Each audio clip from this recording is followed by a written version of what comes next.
jeté en prison, ruiné, interdit d'expression, c'est quand même avec surtout des moyens incroyablement. Moi, j'aime bien prendre le cas de Renoir parce qu'il faut toujours être très concret. Le type est un ancien prof de maths qui étudie des sujets qui intéressent très peu de gens d'ailleurs et qui ne remettent en cause fondamentalement pas grand chose dans la vie quotidienne des masses. On arrive à mettre en branle des forces de police démesurées pour aller l'arrêter, par exemple, en Écosse, le mettre en prison, demander son extradition, l'extrader, le faire condamner. On se demande pourquoi il y a autant d'efforts pour, en fait, on essaie de faire passer un message. C'est que si vous ne respectez pas certains dogmes de l'époque, vous subirez des foudres d'une inquisition. C'est ça que je veux dire, c'est qu'en fait, cette république soi-disant laïque, égalitaire, qui met en avant la liberté et l'égalité, en réalité, quand on la regarde fonctionner, elle a des dogmes qui sont religieux, elle a un tribunal de l'inquisition, elle pratique quelque part le bûcher, hein, et déjà l'autodafé en termes d'écrit, parce que on brûle des livres. Hein. D'ailleurs, on brûle de plus en plus de livres aujourd'hui au nom de la République, alors qu'on prétend que les brûleurs de livres sont les totalitaires. Hein, on fait toujours référence aux mêmes époques. Hein. Moi, ce que je vois, par exemple, un jour, j'ai écrit un livre avec Éric Nolot, qui s'appelait Dialogue désaccordé. Je dialogue avec Éric Nolot dans un livre très respectueux. Pierre Berger n'est pas content parce que je pose une question dans ce livre. Pourquoi, à plus de 70 ans, se bat-il pour qu'on puisse adopter des enfants quand on est homosexuel? Je dis, qu'est-ce qu'un milliardaire de plus de 75 ans veut faire avec des enfants? C'est une question ironique et qui a son sens quand on connaît ce qui se passe au Maroc, etc. Le type me poursuit en justice, fait interdire le livre, donc la République française interdit le livre par décision de justice, je prends 17 000 € de condamnation, le livre est interdit, et depuis je suis persécuté encore par 3 procès successifs par sa veuve, qui est l'héritier, qui est d'ailleurs un paysagiste très connu, dont on découvre d'ailleurs qu'il est le paysagiste de l'île aux esclaves de Monsieur Epstein. Vous voyez, là on est dans le très concret. Moi je veux qu'on redescende un peu sur terre, parce que on se fait beaucoup enfumer par les mots et les grands mots, justement par les tenants et les baratineurs de la République. Mais moi ce que je vois, c'est qu'on est dans un système relativement dictatorial, avec des dogmes qui sont des dogmes quasiment religieux, puisqu'ils sont indiscutables, et qu'on n'a même pas besoin, on n'a même pas le droit de les argumenter de façon logique. Hein. Il y a des phrases qui nous disent on ne doit pas se poser la question de savoir si c'est techniquement possible, puisque c'est techniquement possible puisque ça a eu lieu, alors que là on est vraiment l'inversion de la charge de la preuve, on bafoue ce qu'on appelle la logique matérialiste, et puis derrière il y a le bûcher. Hein. Alors le régime actuel se gargarise en disant jamais on n'aurait pu nous brûler Jeanne d'Arc, jamais on n'aurait pu brûler Giordano Bruno, jamais, vous voyez, on peut avoir ces cultures-là. Or, je prétends qu'on le fait simplement sur d'autres critères, et ces critères sont imposés simplement par un autre groupe de gens. Voilà. Alors après, la question, c'est est-ce que ces gens sont meilleurs que ceux qui régnaient à l'époque de la monarchie théocratique, par exemple, c'est-à-dire de l'aristocratie catholique. Et moi, là, je vais vous donner ma conclusion. Il me semble qu'ils sont pires.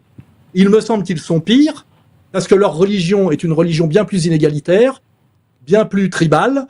Et donc, je pense que de ce point de vue-là, on peut dire qu'on a perdu par rapport à l'Ancien Régime, car finalement, les rois très catholiques et la noblesse étaient sans doute respectés plus peut-être la France et les sujets de la France que ceux aujourd'hui qui nous dominent, nous gouvernent et nous écrasent. Vous voyez, votre et là, réponse, Maître Divisio. Je suis arrivé à la même conclusion peut-être que Divisio, mais par des médiations très pratiques, très concrètes.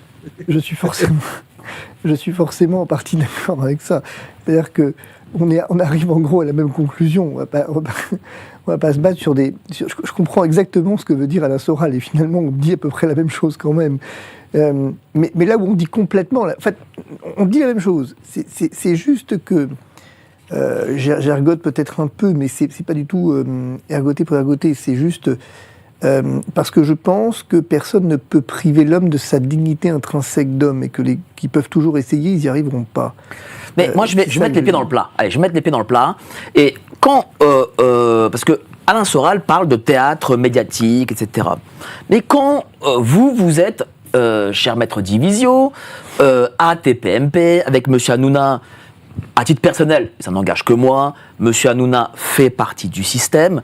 Est-ce qu'on peut se prétendre dans une forme de dissidence? Ouh là là, moi je ne me prétends pas du tout dans une forme de dissidence. Je veux dire, je pense. Ou même d'opposition. Tout le monde redescend. C'est un bien grand mot. Je ne sais pas très bien pourquoi tout le monde essaie de me prêter des qualités ou des attributs. Moi, je ne me suis jamais défini comme tel. Moi, j'ai essayé d'apporter une pierre à un édifice. Est-ce que je l'ai bien fait? Est-ce que je l'ai mal fait? Ça, c'est une question. C'est pas à moi qu'il appartient d'en juger. TPMP, c'est une question compliquée. C'est-à-dire que moi, j'y suis allé en apportant ce que je considérais, je le redis, une pierre à un édifice, en essayant d'argumenter comme je le pouvais et à ma modeste mesure. J'ai le sentiment que ça a apporté quelques fruits. On m'a tendu un micro, je l'ai utilisé. Je n'ai jamais transigé avec la vérité. Mais est-ce qu'on ne vous a pas utilisé aussi? Mais tout le monde utilise tout le monde. La question est dans l'autre sens. Est-ce que moi, j'utilise pas effectivement Cyril à certains égards? C'est toujours le même débat. Et je vais vous dire un truc. En toute honnêteté, on s'en fout. C'est pas ça le bon débat. Le bon débat, il est celui qu'Alain Soral a. Et je vais vous dire, moi, en discutant avec Alain Soral, on m'a prévenu, on m'a dit, je dirais pas qui, mais peu importe, j'ai reçu effectivement des mails dans lesquels on me dit, mais si tu discutes avec Alain Soral, tu dois t'attendre à ce que tu puisses plus venir ici ou là, peu importe. Moi, j'ai même pas répondu. Comment vous expliquez ça? Mais je m'en fous de comment je l'explique, je m'en tape complètement, en fait. C'est pas mon problème, c'est le leur, pas le mien. Moi, j'ai rien cherché, c'est ça que il faut comprendre. Moi, j'ai pas cherché, je me suis pas amusé hier matin à dire je vais aller sur TPMP. J'ai rien demandé, on est venu me chercher. Et on est venu me chercher avec ce que je suis. Je suis catholique, français, pratiquant, gueulard, voilà, versatile, à bien des égards, indécis souvent. La vérité, je l'ai pas, je la cherche. Une fois qu'on a dit ça, moi je m'en fous. Je veux dire, et je discute avec Alain Soral si j'ai envie de discuter avec Alain Soral. Et si discuter avec Alain Soral, eh ben ça dérange certaines personnes, c'est elle que ça dérange, pas moi, en fait. C'est tout. Il est là le débat.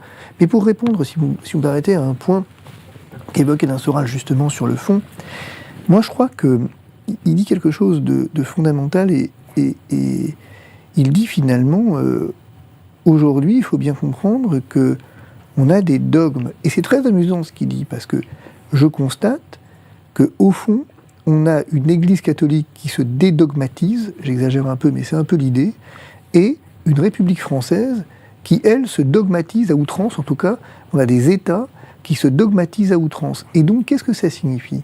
Ça signifie qu'on a une nouvelle religion, en fait, ni plus ni moins, et qu'on a de nouveaux dieux, un nouveau Dieu. Alors, quelle est cette religion et ces nouveaux dieux? Le nouveau Dieu, on le sait tous, le nouveau Dieu, c'est effectivement le Dieu de l'argent, soyons clairs. C'est le capitalisme globalisé. C'est le capitalisme globalisé, entre autres, mais effectivement en grande partie. Et on voit bien que, au nom aussi oui, c'est ça, le capitalisme globalisé. Et on voit bien que, dès lors, on a des dogmes, et ces dogmes, vous ne pouvez pas les interroger. Ne vous amusez surtout pas à les interroger.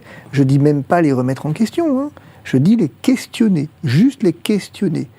Et je crois que c'est fondamental de dire ça, de dire qu'en fait, la République dire que le siècle des Lumières et les philosophes, que ce gouvernement issu des philosophes, qui est quand même la philosophie, c'est l'amour de la sagesse, hein, littéralement. Je veux dire, et donc, il y a un moment où, en fait, on a basculé dans l'obscurantisme le plus sournois, qui est que toute forme de question, qui est l'essence même des philosophes, eh bien, devient suspecte, et non plus seulement suspecte, mais coupable.